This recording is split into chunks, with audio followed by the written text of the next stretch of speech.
Comics of 100 Years Ago, October 10th, 1924. It's Little Orphan Annie by Harold Gray. We hear the doorbell ring, and Mrs. Warbucks says to her husband, as Annie watches, Mr. Warbucks is smoking his pipe in his chair. He's got his red arm braces on, and he is reading the newspaper. Mrs. Warbucks says, "Put on a coat at least. There's company coming."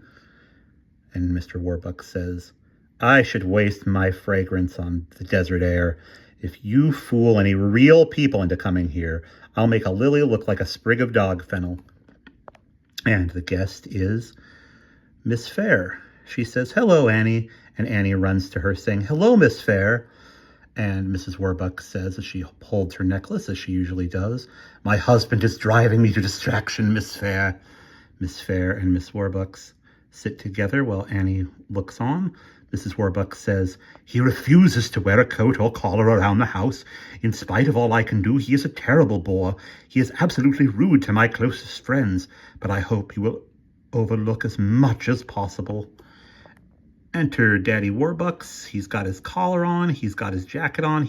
Looks like he's wearing a diamond stick pin, which is quite a shock to Mrs. Warbucks, who has many question marks above her head and a couple of exclamation points as well. Miss Fair says, "How do you do, Mr. Warbucks?" And Mr. Warbucks says, "How do you do, Miss Fair? This is indeed a pleasure. And how's your mother?" Annie grabs onto Mr. Warbucks' arm and says, "He's my daddy."